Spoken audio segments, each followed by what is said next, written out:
Everything good.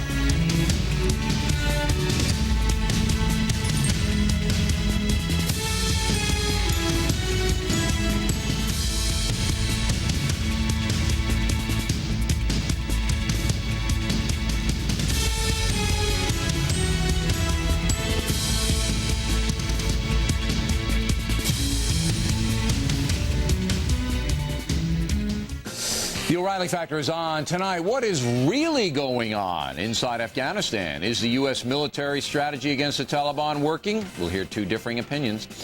Is the city of New York covering up the environmental hazards at Ground Zero? Growing evidence says yes.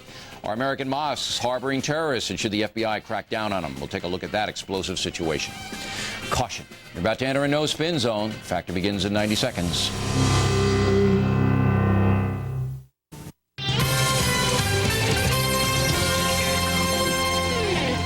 I'm Carol Iavana. Many states are on heightened security alert tonight. The FBI has issued a new terrorism warning, urging all Americans to be on high alert for possible attacks this week. Attorney General John Ashcroft says the threat is credible, but did not include specific targets or methods. The warning went out to 18,000 law enforcement agencies. Ashcroft says people should call police immediately if they see any suspicious activities. More than 1,000 people have been detained in connection with the terror attacks. This is the first time that figure has surpassed the 1,000 mark. The Justice Department has not said how many of the 1,017 detainees have been released. Former President Bush called today's reopening of the Sears Tower observation deck in Chicago a sign that America is getting back to normal. Today marked the first day the sky deck of America's tallest building was open since the terror attacks. And they were revved up and ready to roll out of Las Vegas for the kids this weekend. Harley enthusiasts are taking part in the cross-country Great American Teddy Bear Hug Freedom Ride. The bikers will pick up cash donations and teddy bears to distribute to children who lost their parents on September 11th. Our next update is at the top of the hour. Stay tuned now for the O'Reilly Factor, coming your way next.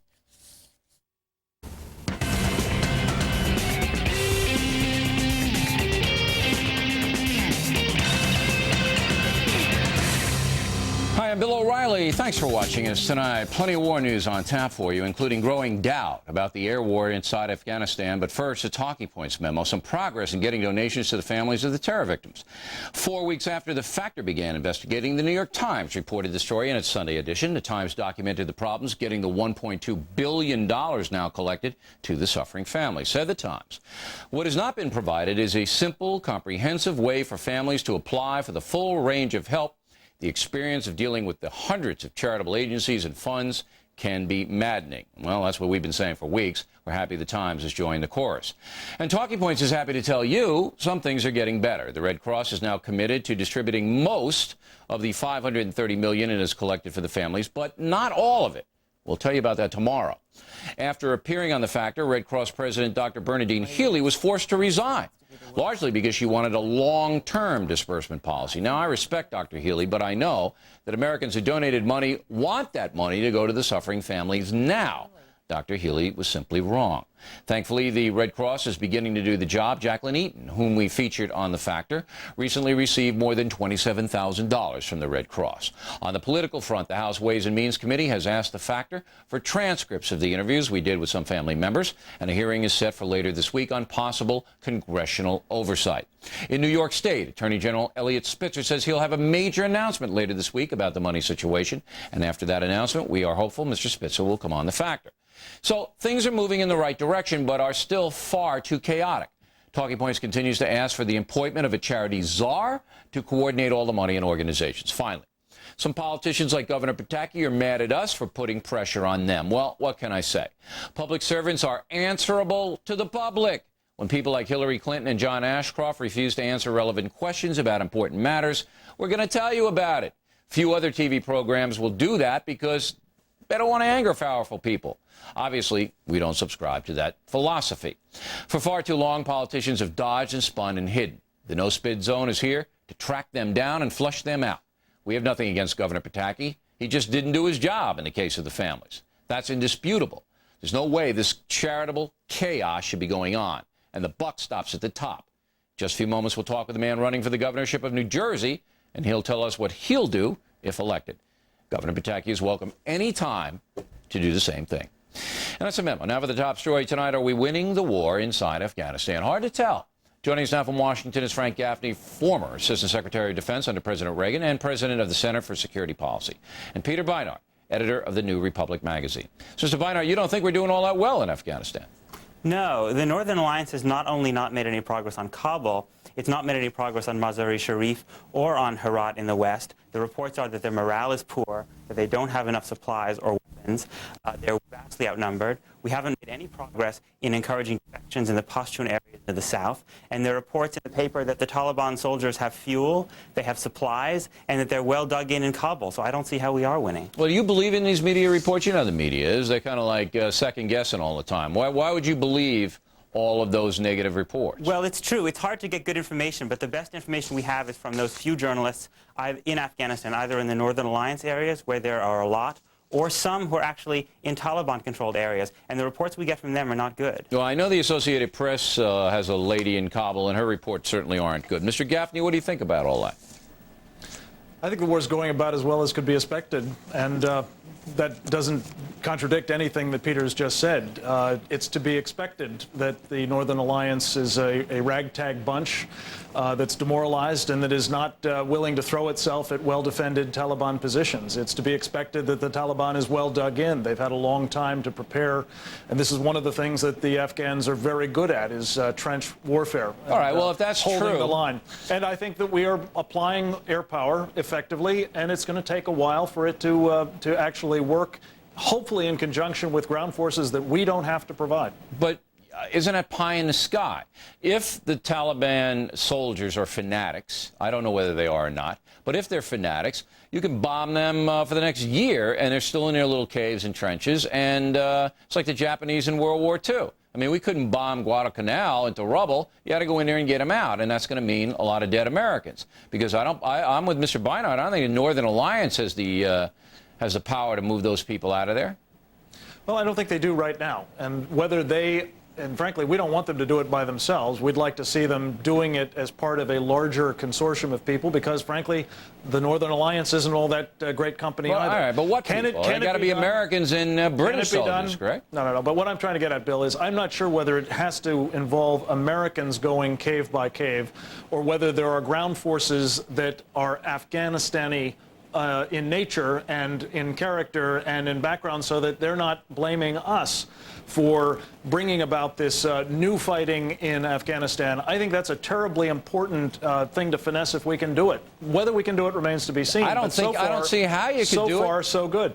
I don't know if it's so far so good. What do you see good about it? I think so far, so good. I think so good in the sense that what we've been doing with air power so far is rattling the cage, changing the character of Afghanistan's governing situation. We've got, I believe, Osama bin Laden on the run instead of running things. That's a huge improvement by itself. Does it mean that he's out of business? Absolutely Bill, not. Does it mean he's dead? Yeah, okay. Absolutely not. All right, it's a step in the right direction. Okay, go ahead. If you listen to the Northern Alliance, though, they really haven't been very impressed by our bombing efforts up against the front lines. And I know it's true that it's dangerous that we could, by accident, hit some of their troops. But they say that actually they feel like our bombing runs have been very meager, not with the most effective weapons. And I think we've probably been too worried about the post-political situation in Afghanistan if they took Kabul. And we've underestimated the fact that that's actually not going to be very difficult for them to take Kabul, even in the best of circumstances. Mr. Gaffney, they haven't used B-52s. We haven't done our smart bombs and all of that. Wouldn't you bring them in now and start the heavy-duty stuff? Well, I think I would, but I think that's what the administration is starting to do as well. I think you're starting to see close air support provided to the forces on the ground to an extent that wasn't done in the first phase of the air campaign. And the air campaign, I think, properly should have been focused on the Taliban regime, its instruments of power.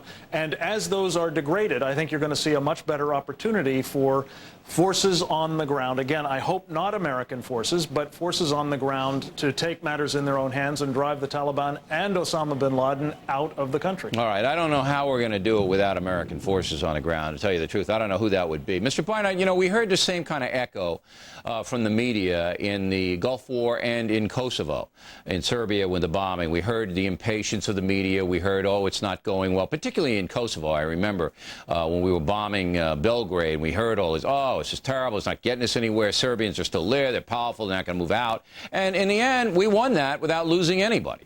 Yeah, but Bill, remember, two things about that. First of all, we dropped a lot more bombs. We were much more aggressive. Second of all, some people believe it was the threat of ground troops that actually forced Milosevic to back down. So far, we've dropped many, many, many fewer bombs, and there hasn't really been a real threat of ground troops until the last few days. So I think the analogy is not quite right. All right. Well, but this is a work in progress too, and I think that's the key thing. But this how is long? Well, I don't know how Mr. long, Gaffney, but I would think you it's get? longer than it's been so far. Yeah, I mean, if you're going to This go, is not a place for instant gratification, Bill. That's true. We yuppies are maybe not accustomed to war of this kind, but we better get used to it. But remember this, Mr. Gaffney. I'm just playing devil's advocate here, but I do believe this. The longer these guys hold out, the better it is for the fanatics and the terrorists. I mean, they say, agree. you know, I the agree. faster we can knock them out and get a win, the more the psychological edge goes over the United States. Gentlemen, thanks very much for your expertise. Thank we you. appreciate Thank it. you.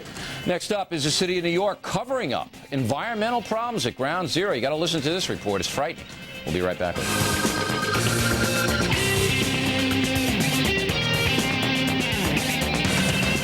At BASF, we don't make the sunscreen, we make it stronger. We don't make the tennis shoes, we make them grip better. We don't make the car, we make it more reflective. We don't make the carpet, we make it tougher. At BASF, we don't make a lot of the products you buy, we make a lot of the products you buy better. BASF. Son, I think it's time we had that little talk. Okay, Dad. Well, I know it's kind of awkward, but you're old enough now, and it's time you learned about supply chain management. See, it's all about businesses sourcing materials and delivering products to market more efficiently. You follow? Okay, so not everyone understands supply chain management, but we do. CNF. We straighten out supply chains for leading companies worldwide. CNF, where supply meets demand. Today, we're going to get a testimonial from a satisfied Dollar Rent-A-Car customer. He's agreed to tell us how he found a low rate on the perfect car. And he'll tell you all about how Dollar's award-winning website made renting a car the easiest part of planning his vacation. Here he comes now. Let's hear what he has to say. That about says it all. So when you're planning a vacation, find out how far Dollar's low rates can take you. I'd like to take a look at my investments. Can Fidelity help me with some planning? Go through what I'm invested in, goals and so forth? Of course. You know, now might be a good time to look at your entire portfolio. Yeah? You can help? Well, certainly. With Fidelity Portfolio Review, we can help you draw a complete picture. Really? Sure. Fidelity and non-Fidelity accounts, IRAs, 401k, stocks, mutual funds, even the effects of taxes. How do we start? We'll meet in person or over the phone. That's great. Let's get rolling. For a free review of your portfolio, call 1-800-FIDELITY. In the Impact segment tonight, according to some physicians, more than 40% of the firefighters at Ground Zero in Lower Manhattan are experiencing respiratory problems. Factor talked with a doctor treating some of those firefighters, and he wanted to be with us tonight, but the city of New York shut him down, told him not to come on. However, Newsweek correspondent David France is here. Mr. France has been covering the story as well. Something suspicious going on here. Well, it seems like it. Certainly, everybody, I think, is a bit surprised by some of the health aspects that are going on. I imagine the city's as surprised as anybody, but they're not talking about it, they're not warning about it, they're not telling people what to do. In October 26th, Mayor Giuliani told in a press conference that federal and city officials assured New Yorkers that even though the smell is acrid, it's not a health risk for most people. You believe that? I believe that he believes that. And he's probably been told that. He's down there as often as anybody, I think. But I don't know that it's true. I don't know that anybody can say for sure that the people who are down there working, the rescue workers, the people who are down there doing their business on Wall Street, the people who are moving back to their apartments, I don't think anybody can tell them with any sort of sense of accuracy that their lives are not All right, let's deal with facts. According to what you found out and what we found out almost simultaneously, a a lot of the firefighters who are in the debris and the rescuers are experiencing severe, and we mean like coughing a nonstop, can't stop, severe. 7 weeks out, still. What was it? 7 weeks out. I mean, they've been coughing for a long time now. They've been coughing for 7 weeks. Yeah. Now, do you know what's causing this? It's a response. They're having some sort of an autoimmune response to the toxins, but these are to the toxins. I'm sorry, it's probably not toxins. We don't know that for sure. These are responses to the particles that they inhaled in the first few days of the plumes that were flying out of the site of the World Trade Center. But they're wearing masks now, right? They're wearing masks now. The theory is that they're reacting to that big dust and big smoke inhalation and ingestion that they had on those first few days, exacerbated by these additional impacts that they're getting on a regular basis. Do we know what the asbestos situation is down there? That is another question mark. Nobody knows for sure how much asbestos was in those buildings. And in fact, there's a lot of debate on it. In the first few weeks, you'll recall, they were telling us there was no asbestos. Then they were finding a little bit on the sidewalk, but none in the air. Now they're finding it in the air. There's also a study that came out last week or the week before that suggested that the size, the particulate size of the asbestos particles is so small that it's evading most tests, that indeed there's much more there than we thought. Right. So some people believe that the city of New York, the reason that they kept this doctor coming on the Factor 9, believe me, this doctor wanted to come on. I mean, he's very concerned. But they just flat out told him, you can't. And because he's working for the city and treating the firefighters, I mean, he had to honor that. Some people say that the reason the city's doing this is that they don't want to create panic down there. They want people to go back on Wall Street and be normal, and they don't want to create the sense that there's impending doom in the air. Does that make sense? Well, they have a public policy goal right now, and that's to show that these terrorists have not disrupted life in New York. That's a public policy goal that may be different from a public health or a public safety goal, and I think maybe one is being given more credence than the other. And I think that's a problem for the people we're sending down there. Yeah. See, I'm not so sure that the people, and I don't know, I'm trying to get information as you are about casual breathing of the air in that area, in that, like, say, 2-3 square mile area, rather than intense working day. I mean, intense working day by day. I mean, you know that there's got to be some ancillary effect on you. It'd have to be. Look at this. Well, I mean, look what we're looking at here. I spoke to one of the people who works in a building nearby, and her office was brought back a week or 10 days after the collapse of the trade towers. Everybody there is complaining about scratchy throats and watery eyes and coughing, and a memo came down from their chief health officers saying, you know, it's like going to a campfire. You're going to cough. You're going to have burning eyes. But these people have been going down there now, you know, 5 days a week for the last month and a half, ingesting this stuff. Yeah, it's scary. What is that going to mean to their health? Now, have you called city officials yourself? And I mean, are they stonewalling you? The city's not stonewalled me. I've spoken to people from the EPA and people from HHS, both Tommy Thompson and Christy Whitman. Both of them say that there should be no, I mean, they're really confident in their studies. There should be no problem, they say, to these exposures. And you believe they believe that? I believe that from what these individuals are saying to me is what they know. I do know, however, that the EPA is finding data that is a health concern, should be a health concern, both to the people who are working as rescue workers and the people who are being asked to go back. By now 100,000 people brought back to their jobs, almost 20,000 people brought back to their apartments in the perimeter there of Ground Zero. Test results, which they're only posting on their website. They're not telling these people about, and you have to really go and look for it. Well, all we can do is raise the question, and hopefully the authorities will be honest and answer it. Thanks, Mr. France. We appreciate it. Ahead on the rundown, we'll look at the charities and if they're getting the money to the people.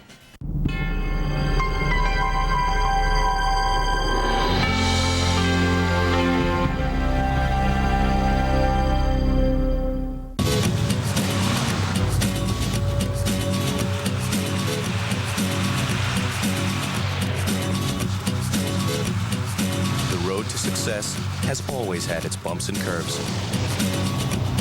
Don't get off track.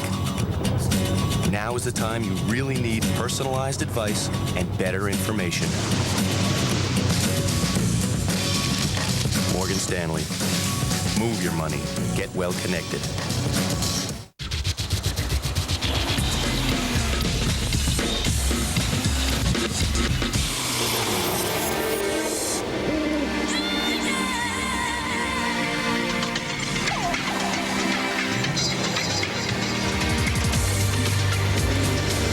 Every car has its moment.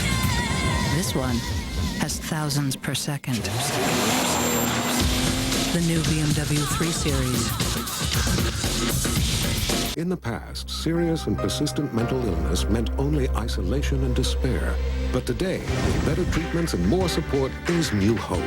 For more on mental health information and resources from the Center for Reintegration, visit freeservices.webmd.com. Today, George will earn a raise, Laura will move in on her own, and Matt will create a sunrise. Visit freeservices.webmd.com. Reintegration. Back to work. Back to life. Is the market up? Is it down? That's the wrong question. The right question is, do you have a smart, long-term financial plan? If you were going to go out and play a football game, you just wouldn't run out into the field without a game plan, even though it may be 4th and long and it feels very uncomfortable. You have a plan and you have to stick to it. We've been helping people plan long-term for over 120 years. We understand and we know how to get through difficult times. The Principal Financial Group, we understand what you're working for. In 1 minute on The Factor, New Jersey's Republican candidate for governor tells us how he would fix the September 11th charity problems. And are American mosques hiding terrorists? The most controversial story of the night when The Factor returns. They race over 1,200 miles for 15 months. The ultimate test of mind over body. They race not for glory, but to document and save the last great wilderness. Every day on the new National Geographic Channel.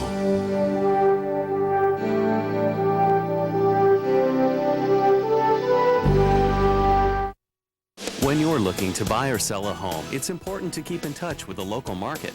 That's why you should tune in to the Coldwell Banker Barbara Seal Properties Tour of Homes show. You'll find local listings in a variety of shapes, sizes, and price ranges. And at Coldwell Banker, you'll find real estate professionals who work to achieve the perfect balance of needs for their clients. Look to the Coldwell Banker Tour of Homes show 7 days a week only on TV Mart, AT&T Cable Channel 15. Let us help you find your dream home.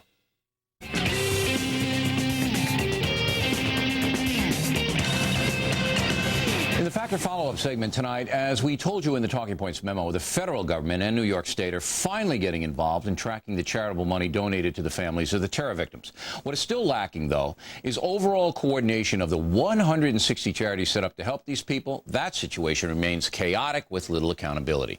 More than 500 people from New Jersey were killed in the World Trade Center terror. And joining us now is Republican candidate for governor of New Jersey, Brett Schundler. We asked his opponent, James McGreevey, to also speak on the issue, but his office showed no interest at all in that. Mr. Schundler, you got about a week to go here before the election. And what would you do if you were governor to put pressure on the charities to pay these people what the Americans donated to them? Well, the charities are all over the country, and therefore a governor doesn't really have direct legal powers.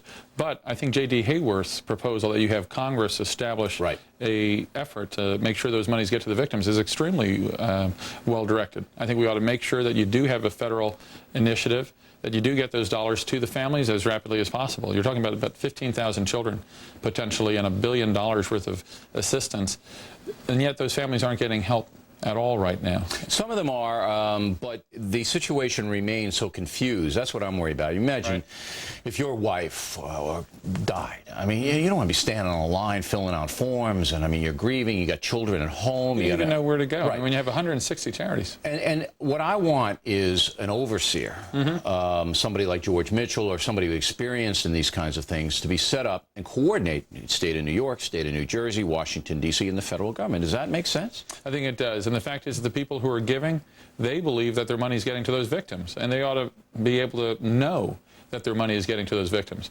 You should have a federal involvement here. I think the first thing that ought to be done by that federal agency or by that federal committee that's established is to identify who all the victims are and immediately contact them proactively, not force them to have to reach out for you, but contact them.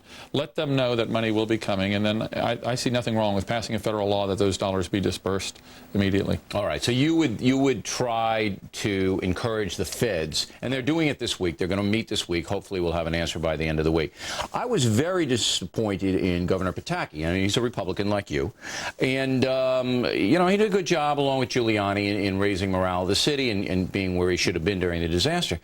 But it seems that these charities are very, very hot potato with these guys. I mean, we saw with the Jesse Jackson investigation. They don't want to get involved in this. Do you know why? Well, I think the reality is you have a lot of different charities, and some are religious, some are secular. They've always had their independence, and so I think there's a reticence on the part of the governors to start interfering in a way that has never been done before. But I think we're talking about something different here. It's extraordinary now. It's absolutely extraordinary. $1 billion raised overnight, and people believe that that money is going to the victims. Well, it better darn get there. Right. And that's where, when you made the proposal that we have the federal government directly take responsibility for this, I think it's appropriate, because these charities are not just in New York. So you would go to Washington if you were elected governor of New Jersey and urge the House to do that? I would support J.D. Hayworth's proposal. I think it's a great proposal. And I think if, again, the goal should be two things. Make sure you identify the families immediately so that they know that you're working for them. They don't have to do all the work of applying on their own. And then secondly, make sure that the money gets to them. That's a real simple Right, because once you get guys standing up and powerful politicians saying to the charities, hey, we're watching you now, there's less of a chance that misbehavior will come into play. Because there's one, you know, I was shocked over the weekend. They've collected $1.2 billion now. That was pledged last week, but apparently this money just surged in. Right. But a lot of people who gave have written to us saying, we're sorry we gave now because of all this confusion. Well, that's why I think it's important that we do this. Those people shouldn't be sorry. They did a wonderful thing. It's about $66,000 per child. Now, I think one of the ways that committee might reach out is say, you know, we can give you money right now to help with immediate expenses that exist, but we can also give an annuity for the family so that the children can be taken care of. Let the families have the option. Exactly. Right. Let them know what's available. Right. All right. Good luck in your race, Mr. Schundler. We appreciate you coming in, and thank you for stepping up. Thanks for having me. Plenty more ahead as the Factor moves along this evening. Is a call to investigate Janet Reno and former FBI Chief Louis Freeh for failing to protect the United States during their tenures under President Clinton. We'll present some evidence that both these people booted their jobs. And are Muslim mosques in the United States harboring terrorists? We hope you stay tuned for those reports.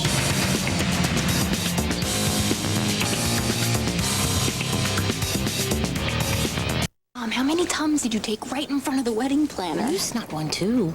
It was a Pepsid Complete. It works fast like Tums, but it lasts for hours like Pepsid AC. Chewable? Calcium? I gotta try this. Decision? Pepsid Complete. Just one, and heartburn's done. Oh, I should use Preparation H. Cool it fast with Preparation H Cooling Gel. Cools on contact for fast relief. Preparation H Cooling Gel cools on contact. I could dance all night back then. So I was thrilled when my oldest grandson wanted to follow in my footsteps. But before our first lesson, I had a heart attack. I needed to lower my cholesterol. How will you take care of your high cholesterol and heart disease? I tried diet and exercise, but it was still too high. So I asked my doctor about Zocor. He told me Zocor, along with diet, can really get your cholesterol down. And Zocor's proven to significantly reduce the risk of heart attack among people with high cholesterol and heart disease. Now my cholesterol is right where it should be. Zocor is a prescription medicine and is not for everyone, including women who are nursing, pregnant or may become pregnant, or people with liver problems. Your doctor may do blood tests to check for liver problems. Because serious side effects can result, tell your doctor about any muscle pain or weakness you experience and about any medicines you are taking. For more information about Zocor, talk to your doctor. Be good to yourself. It's your future. Be there.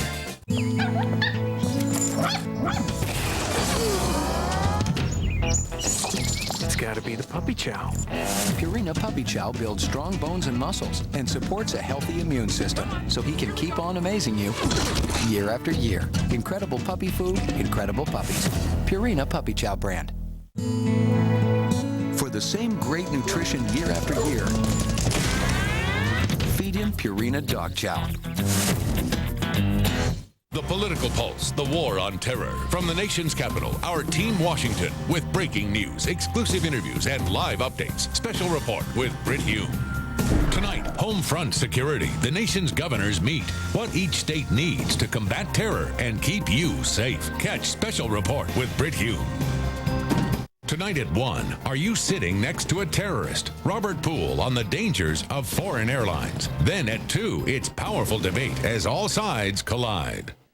The personal story segment tonight. 3 weeks ago, Congressman Gary Ackerman of New York met with a jailhouse snitch in Florida, an inmate who says he warned the FBI 4 years ago that an attack on the Pentagon was being planned. Congressman Ackerman joins us now. So what did this guy tell you? Well, he said that he was next door to the Sheik in another cell in 1997 in Springfield, Missouri, won the confidence of the Sheik. And the Sheik, who's the Sheik now? Omar Rahman, who was convicted of getting others to plant bombs throughout New York City, the World Trade Center. He was sentenced to life imprisonment for what he did in the World Trade Center bombing. That's correct. And Omar Rahman was the head of a mosque in Jersey City. All right. So this thug and a network of mosques. Right. So this thug gained his confidence in a federal penitentiary. That's correct. And the Sheik supposedly confided in him that he ordered that he had ordered the 93 bombing of the World Trade Center, and that his people and he planned sending a plane full of bombs to the Pentagon to blow it up. But the plane full of bombs proved more difficult than they thought, and they were planning a different way. He then says that when he was transferred out of there to another prison, he notified the FBI and gave them a letter of 12 to 15 pages, handwritten. This is the thug that you talked to? Yes. Thomas So he Osis alerted the name. FBI on his own, hoping to get a more lenient sentence or something? No, he just does this kind of thing. That's his thing. He wins the confidence of people in prisons and then turns them over. Really? For no gain for himself? I think he likes the notoriety. Okay, so he alerted the FBI about this Sheik Rahman. He says in writing, and nothing happened that anybody knows of. Now, after the Pentagon is hit and the World Trade Center is hit, he wants to know what happened with this information, and the question is whether or not the FBI received the letter. FBI spokesman, when we questioned him, at first said, well, the president's order, we can't talk about anything that had to do with the World Trade Center bombing in the Pentagon. I said, well, if you're saying that letter has something to do with it, then you acknowledge having the letter. Received it, right. Yeah. If it has nothing to do with it, then just show me the letter, and the guy is just, one of these guys who tells tall tales. An FBI spokesman later, through Florida, the story took place there, was in prison there at the time that I met him, said that they did receive a letter. It was rambling, and it didn't mention anything about the Pentagon, and that this snitch has no credibility. All right, so the FBI basically just blew him off, didn't take him seriously. That's correct, and they told me that that's basically what they said. I pressed this from Washington to ask to see a copy of the letter again, and we were told as early as this morning now that the letter that they referred to previously with a different FBI spokesman, they don't have a record of it. Before they said, now they're backpedaling. Now they're backpedaling. They said they can't find it in their computer, but they're covering by saying that doesn't mean that it really doesn't exist because they didn't do a manual search. All right. There's been a call, I don't know whether you read Novak's column over the weekend, but there's a call to investigate Janet Reno and Louis Freeh for their failure to aggressively pursue not only the terrorist angle, but Wen Ho Lee, a whole bunch of stuff. Are you in favor of that? Because it seems to me that there's just mass chaos in the Justice Department. I don't know that there's mass chaos there. I know that some sharper focus could have been given to a whole bunch of issues. Well, that's but right pretty now, kind. Yeah, well, I'm trying to be kind without spinning anything. It's a no spin zone. I'm not trying to spin I'm trying to this. figure out if Freeh and Reno were just totally out of touch with reality, and the evidence that I have says they may well be. Well, they may well have been. That's possible. So shouldn't we investigate and find out? Well, let me think about that. The real problem, Bill, is the agency is tragically underfunded. They can't attract the kind of people that they need to do the kind of investigatory and follow-through work. Spoken like a true Democrat, pour more money into. One more question. Do you believe that they shy away from investigating the mosques because they're afraid of the religious anti-Arab deal? I believe that's absolutely true. Do you? Absolutely true. I could tell you stories about this Sheik Rahman. And the Jersey City Mosque and all sorts of things that have happened through there and because of his involvement there. And they've deliberately stayed away, no matter how many times they were told about his involvement and what he was doing. Really? There seemed to be no measurable follow-through. Stay on it, Congressman. Let me know what you find out with this FBI thing, all right? We appreciate you coming in. Directly ahead, the most controversial story of the evening, and it links up with this one. Are some American mosques harboring terrorists? And are the authorities afraid to investigate? Right back with that.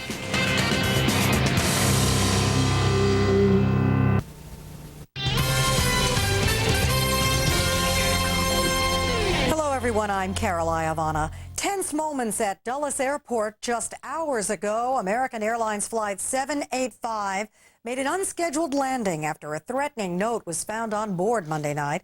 All 141 passengers were safely evacuated using emergency slides. The FBI is investigating the threat, but would not say if it was genuine or if the plane was ever in danger. The Postal Union has filed an environmental lawsuit to shut down New York City's biggest mail sorting center. Workers found spores on 4 machines. Health officials say there is no danger since the machines were cordoned off.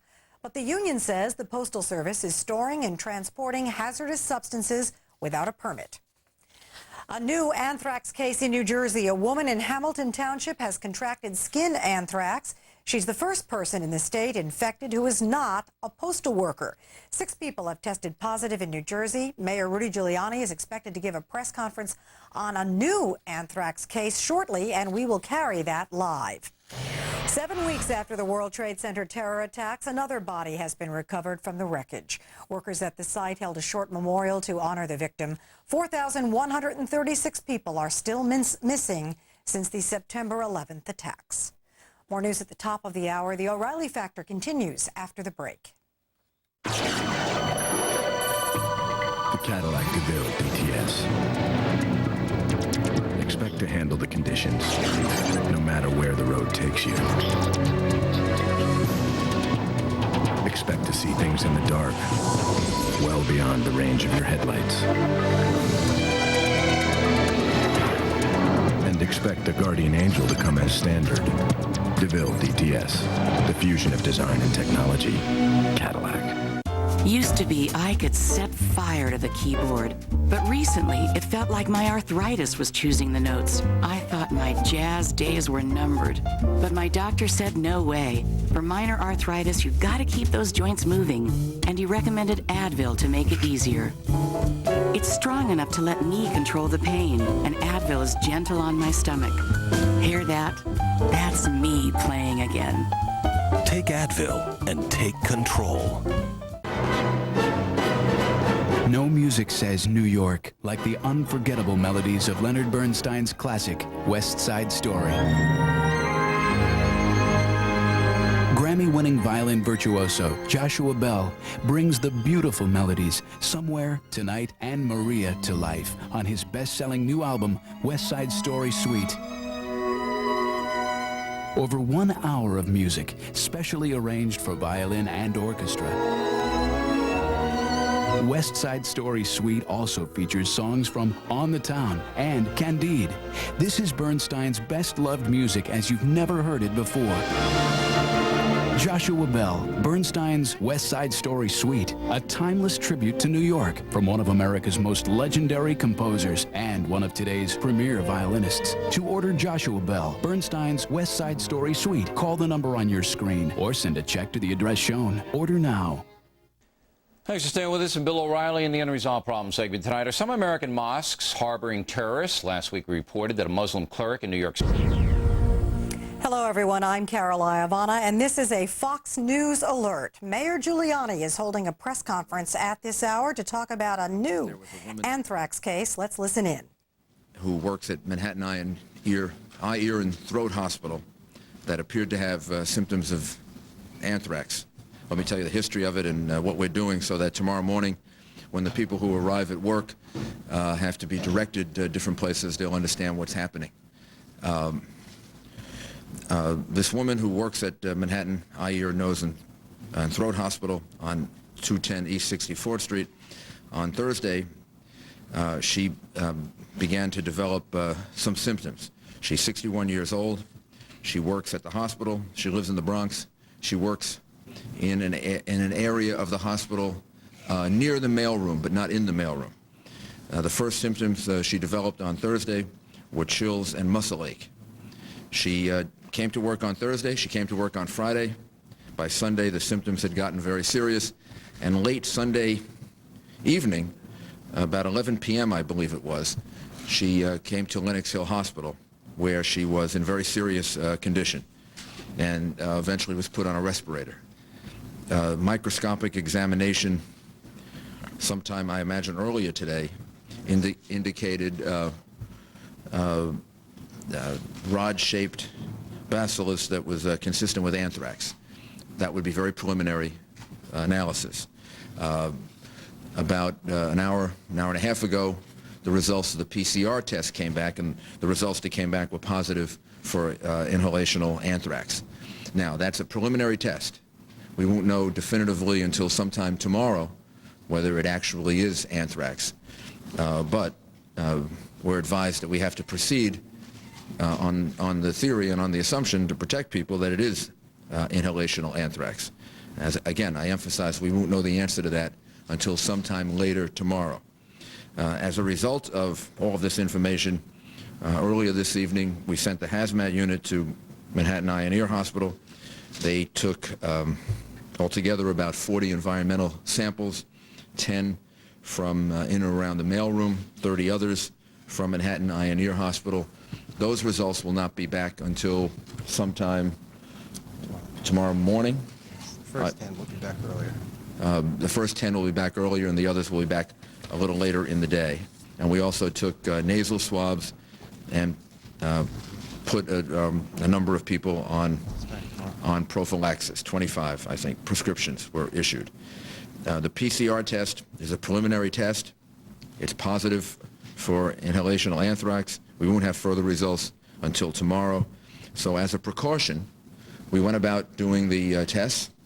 Tomorrow, when the hospital personnel arrive at the hospital, they'll be directed to another site that we have arranged or are in the process of arranging. And at that site, they'll be interviewed. We'll make a determination there from the interview whether it's necessary to give them tests, swabs, as well as give them antibiotics as a prophylaxis. And then sometime tomorrow morning or later tomorrow, we'll have definitive tests back. But there's going to be a lot of activity at the hospital. There's some tonight. There'll be a lot tomorrow morning. And we want people to understand what's going on. They shouldn't become overly concerned about it. But, I mean, it is a serious case, and we have to deal with it. And the best way to deal with it is to make a determination of what's going on at the hospital, and then we'll have all the results back early tomorrow morning or maybe later in the morning, and we can describe it to you. So what kind of job did this woman have? Do we know exactly what her job was? She worked in the basement area. Right. She's a stock room, and she makes deliveries within the facility. She doesn't handle mail directly normally, but occasionally she might have brought mail with her. And the proximity of where she works to the mailroom it's very, very close. Are there any examination rooms near that mailroom also? Any rooms where patients would go? No. What floor of the hospital is it on? Is that the basement too? This is the basement level. What is her condition? How would you characterize it? She's in critical condition, very serious. And she's on a respirator. And her description of her condition is that it's very, very serious. How many people work in this facility? The hospital is an ambulatory...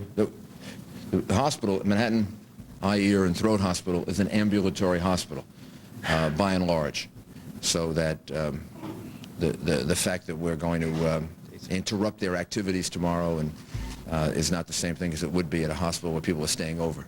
Is anyone at the hospital remember getting odd letters with powdery substances? No, the investigation has just begun, so there's no definitive answer to that. But so far, the answer to that would be no. But that's so far. They just began interviewing a group of people probably around 6, 7 o'clock tonight. There hasn't been a medical target before, has there? Well, I don't know that we jumped to that conclusion yet. Here's what we know. We know that she has symptoms that are indicative of anthrax. That doesn't mean definitive. One test, the PCR test, which is a preliminary test, is positive. We could find out tomorrow that the definitive test is negative or positive. So we don't know the answer to that yet. But since the PCR test came back positive, we have to take the steps that we would take as if she had anthrax. It may turn out that she does have anthrax, in which case these steps are absolutely necessary. It may turn out that she doesn't, and if she doesn't, these steps are necessary out of an excess of caution. Are there any other people that work in the hospital or that are affiliated with the hospital that have diagnosed already and that appear to have symptoms that are consistent? Not that we're aware of at this point. Are you taking steps to contact any patients or people that have come through there? Yes, we'll be doing that. We'll be contacting patients who visited the facility going back to October 11th, which would be a 14-day period prior to the woman's onset of illness. Why was it originally decided to test her for possibly having anthrax? Well, she appeared Sunday evening in severe respiratory distress, respiratory shutdown, and as the radiological scans were done, it was evidence that she had pleural effusion, and her history of very rapid onset and deterioration pointed to some concerns. It was evidence of a bacteriological infection, and then examination of the specimen showed gram-positive rods, which are consistent with the anthrax bacillus, and so on. And we suggested to the hospital that they forward the clinical specimens to the public health laboratories, and they were tested this evening. They had contacted you then? Yes, they did. When did she first go to the hospital? That was Sunday, late Sunday. That's correct. By ambulance, or did she get in there by her own means? Excuse me? How did she get to the hospital in Lenox Hill? I can't tell you precisely whether she came by herself or by ambulance. We know that she was working on Thursday and Friday. Thursday, she had obviously very mild symptoms, and we believe that there was a rapid progression on Saturday, from Saturday through Sunday. How many people do work there? I'm sorry. More than 300 full-time, not including doctors who may be visiting the facility or who have privileges at the facility. Are you checking postal facilities now on the east side? If mail might be suspected in terms of, this is...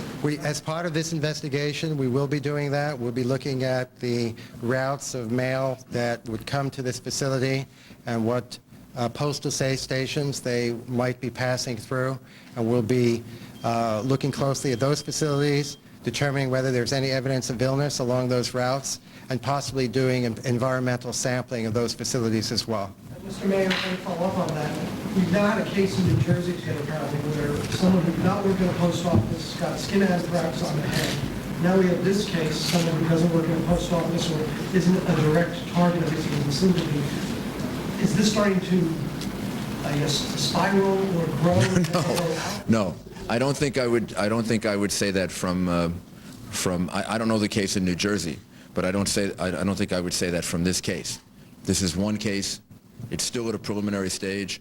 The preliminary indications are not good. I mean, they're pointing in the direction of anthrax, not definitively yet, but we're still talking about one case.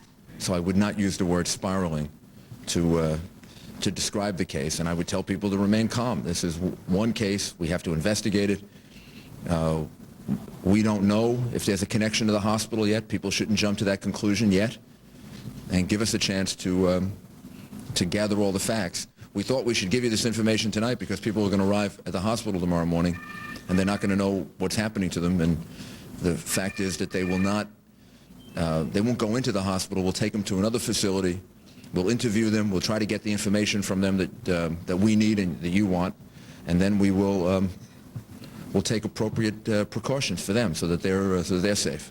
So there's a plan in place for tomorrow when patients start showing up at the hospital, what to do with them? Correct. In terms of where else? They're all going to be directed to another facility where they're going to be interviewed for investigatory as well as healthcare purposes, and then a determination made whether they should be tested and whether they should be given antibiotic as a prophylaxis.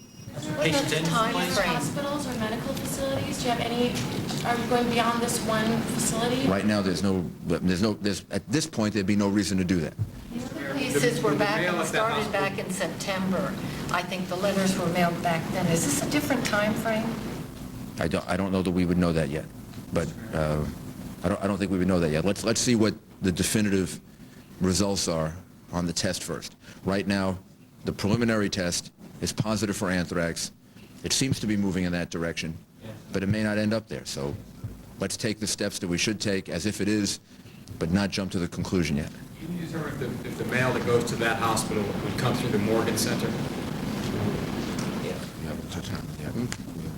We haven't determined the pathway of the letters and how many stations of the post office are receiving for mail that goes to East 64th Street. That's part of our investigation. Mr. Mayor, can I ask you, in light of the Attorney General's warning this evening, Does that affect the security in tomorrow night's World Series game in Yankee Stadium? The security for tomorrow night's World Series game was going to be, very high alert security. I mean, that was essentially that was the security we had last year and the year before. I think we've probably added something to it as a result of all of the things that have happened, but we were already on very high alert. So maybe it'll add a few things to it, but not much. But because we were put on high alert a couple weeks ago, so we stayed there, and we had very heavy security for the playoff series against Oakland and the playoff series against Seattle. They had heavy security in Arizona for the games in Arizona. So I guess we'll think through a few more things, but it'll be pretty much the same thing that it was in the last two rounds. Just be sure, though, what would you say to New Yorkers who might be concerned about going to the stadium tomorrow night in light of the Attorney General's comments? What? Go root for the Yankees? I'd say go root for the Yankees. Tell them what you said before. Probably the safest. I'd say it's going to be one of the safest spots in town. So everybody should go to the game and have a great time. What do you have to say to them? People should go to the doctor tomorrow. They should do all the things they would ordinarily do tomorrow. This is, what happens is a case occurs. There's tremendous emphasis on that particular case, and then the impression is created that everybody is in that position. That is not true. I mean, the reality is this is one case. Thousands and thousands of people go to the doctor every day. This is one case. So we don't know if it's connected yet to the hospital. So people shouldn't even jump to that conclusion. Let's see. Everybody should just go about their normal way of life as much as they possibly can. I know these things are very frightening. I know they affect people in all different ways, but we're going to live in this world for quite some time, this new world that we're in, and we should try to just go ahead and conduct our lives. If we were going to go to the ball game tomorrow night, we should go to the ball game. If we were going to go see the Knicks beat Michael Jordan in his return to playing basketball, I love Michael Jordan, but I love the Knicks more. So, or if they were going to go to the doctor tomorrow, obviously they should go to the doctor. There's nothing wrong with going to the doctor. Last question on the investigation, can you update us? Is there any, in terms of the anthrax investigation, any breaks, any sign that we're close to getting the person who's doing this? Nothing new that I can report at this time. Thank you. Okay, thank you very much. That was Mayor Giuliani holding a press conference to announce that a 61-year-old woman from the Bronx who works at Manhattan Eye, Ears, Nose, and Throat Hospital started to demonstrate symptoms of the flu on Thursday and rapidly declined into more serious symptoms. Arrived at Lenox Hill Hospital on Sunday evening. She's on a respirator in critical condition, and that the preliminary test for that showed inhalation anthrax. He says that 25 people at the hospital have been put on antibiotics prophylactically, that the investigation will continue further tomorrow, that they have taken 40 samples from the hospital, and they will know definitively tomorrow whether or not the woman has inhalation anthrax or whether or not anthrax is at Manhattan Eye, Ears, Nose, and Throat Hospital. This has been a Fox News Alert. We return you now to the O'Reilly Factor.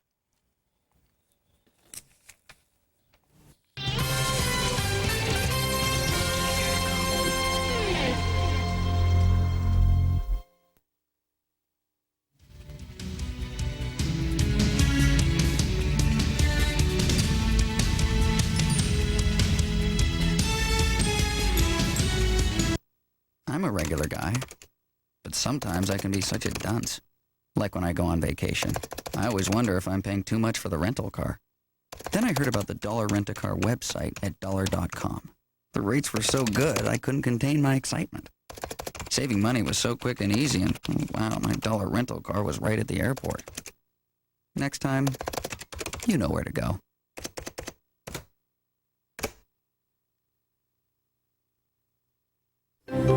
When you use the Kodak Picture Maker at Walgreens Photo Center, you can make the perfect gift in less than 5 minutes. You simply print directly from your photo.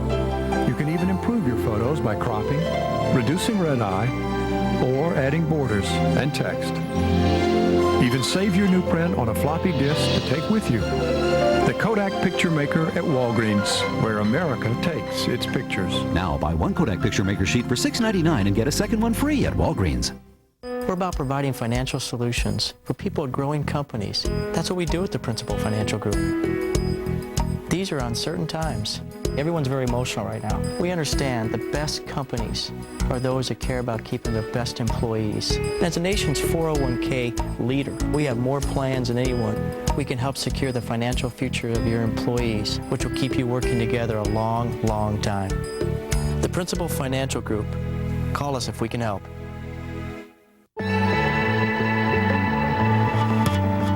When I start each morning, when my kids need a playmate. Prozac Weekly is here. Ask your doctor if it's right for you. For a limited time, you can try Prozac Weekly for 1 month free. Visit freemonth.webmd.com to learn more and print out your coupon from Prozac Weekly. Talk to your doctor today to see if Prozac Weekly could be right for you. Prozac Weekly is here. The Political Pulse, the war on terror. From the nation's capital, our Team Washington, with breaking news, exclusive interviews, and live updates. Special report with Brit Hume. Tonight, home front security. The nation's governors meet. What each state needs to combat terror and keep you safe. Catch Special Report with Brit Hume. Tonight at 1, are you sitting next to a terrorist? Robert Poole on the dangers of foreign airlines. Then at 2, it's powerful debate as all sides collide. One quick note, I'd like to thank the good people in Tyler, Texas, Dallas, and Albuquerque, New Mexico for being nice to me last week when I showed up down there. Had a good time. Time now for the most ridiculous item of the day. This guy, John Edward, who runs the TV program called Crossing Over and claims he can speak with the dead, was going to try to contact some of the people killed in the terror attack. Well, of course, that caused all kinds of angst. Many people think it's beyond ridiculous. Now the company that markets Crossing Over is bailing out on that idea after advertisers said, which shows good taste on the part of the advertisers. As for Mr. Edward, we're trying to get him on the Factor later this week to talk with us live, people. And finally tonight, the mail, which is always lively. And every letter writer this evening will receive a signed copy of my book, The No Spin Zone. Phyllis Mason, Corona, California. Mr. O'Reilly, I appreciate your passion in analyzing the news. You have the ability to cut to the core with direct questions, but sometimes I wish you could soften yourself up a little bit. Well, Ms. Mason, I am trying very hard to get that warm and fuzzy thing down, but it's tough in the zone. Dr. Gonzalo Vera, Dalton, Massachusetts. Bioterrorism through the Postal Service is a completely new phenomenon, and nobody imagined that anthrax could be transmitted through closed envelopes. This is nobody's fault but the terrorists. Dr. Don Edmonds, St. Petersburg, Florida. If airborne anthrax is so easily spread, why haven't we had sick or dead terrorists show up? Well, got to assume, doctor, that they are using protective gear in putting together their murderous plan. About the anti-terrorism bill that just passed, allowing the government more room to wiretap, among other things. Randall Fox, Sacramento, California. O'Reilly, you just don't get it. The object of a terrorist is to create political change. If we change, they win. Mr. Fox, the don't get it stuff is worn out. The terrorists have won some victories, and everybody should admit it. In order to destroy them, some of our freedoms will have to be modified, at least in the short term. Ho Trung, La Puente, California. Bill, I agree with you. Only terrorists and criminals have to worry about the expanded power. Wiretap me, please. Gaines Nichols, Birmingham, Alabama. It is horrible when American families have to beg for help that has been donated by other Americans. Thank you, Mr. O'Reilly, for helping them get what they deserve. Tony DiBiagio, San Antonio, Texas. Come on, O'Reilly. You favor halting military operations during Ramadan? Obviously, you have never been in battle. Mr. I can't say your name. Hey, Tony, with all due respect, whenever I say that, you know the shoe's about to drop. Anyway, Tony, with all due respect, if you listen, you would have heard me say that if the Taliban was still out of power by Ramadan, we might consider halting the bombing for a month. I said nothing about halting military operations, and I have seen battle up close and personal. And finally, Dan Der Werf, Sandstone, Minnesota. Hey, Bill, I bought your book at Walmart and couldn't put it down until 4 a.m. I really liked the chapter on setting up my own personal No Spin Zone. That's a fun chapter. I appreciate that, Dan. Now you have a signed first edition for your personal zone. How about that website? www.foxnews.com/O'Reilly. All right, now, we're getting tons of requests for signed No Spin Zone and O'Reilly Factor books for Christmas. If you want that deal, get it in early because, I only have one hand here, and I'm not some weasel that farms it out so somebody else signs it. I sign them, all right? So get those in early because we want to get them to you by the holidays. And we got all kinds of other stuff. You know what's really flying out of there? The No Spin Zone hats. Flying out of there. Good Christmas and holiday gifts. How about that email stuff? I want to hear from you. O'Reilly at foxnews.com. O'Reilly at foxnews.com. All right? So worldnetdaily.com has my column. They have signed books. Email us with some great stuff. There was some black thing on there. I don't know what that was.